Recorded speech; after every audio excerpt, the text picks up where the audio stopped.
এক দার্শনিক নৌকায় চড়ে নদী পার হচ্ছে।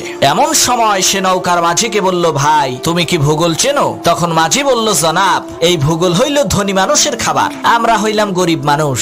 ভূগোলের মতো এত দামি জিনিস খাওয়া তো দূরের কথা, জীবনে ভূগোল চোখেও দেখি নাই। মাঝির এই কথা শুনে সেই দার্শনিক বলল, বেটা বেকুব, ভূগোল কি খায় নাকি? তুমি এখনো ভূগোল চেনো না? তোমার তো জীবনের 6 আনাই শেষ। কিছুক্ষণ পর সেই দার্শনিক আবার সেই মাঝিকে জিজ্ঞেস করলো, তুমি কি ইতিহাস জানো? তখন মাঝি বলল, স্যার, ইতিহাস না খাইলেও পাতিহাস জীবনে বহুবার খাইছি। তখন দার্শনিক বলল, বেটা বেকুব, এখনো পর্যন্ত তুমি ইতিহাস জানো না? তাহলে তো তোমার জীবনের 12 আনাই শেষ।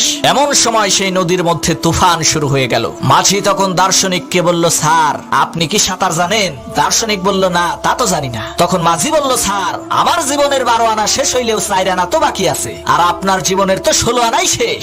সাঁতার জানেন না? এইবার পানির মধ্যে ডুবে মরেন, আমি গেলাম।